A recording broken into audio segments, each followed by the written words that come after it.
Hello साथीहरू, आज चाहिँ साउनको तेस्रो सोमबार नि त। अनि चाहिँ हामी चाहिँ मन्दिर गएका थियौँ कि यही घर नजिकैको मन्दिर गएका थियौँ कि म दिदी अनि दिदीको छोरी भएर के यहीँ घरपट्टिको दिदी म अनि छोरी भएर गएका थियौँ कि शिवको मन्दिर कि यहीँ नजिकै भएको शिवको मन्दिरमा गएर पूजासुजा गरेर यताउति गरेर चाहिँ हामी आएका थियौँ कि। अनि चाहिँ यहाँ नानीलाई भिडियो गराइदियो भनेको नानीले पनि कस्तो भिडियो गराउनै जानिन्छन् र अनि बनाइदिन्छन् कि।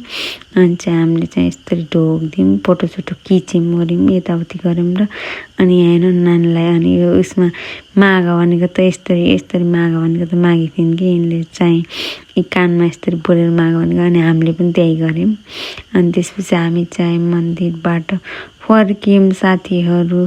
आज चाहिँ अटै नपाएर जाँदा पनि हिँड्दै पऱ्यौँ, आउँदा पनि हिँड्दै आयौँ कि हामी चाहिँ अटै नआएको रहेछ कि। अनि त्यही भएर हामी चाहिँ हिँड्दै आयौँ साथीहरू। अनि आएर चाहिँ मैले चिया बनाएर चिया खाएँ। अनि त्यसपछि चाहिँ मेरो मिनी ब्लग आजको भ्यायो।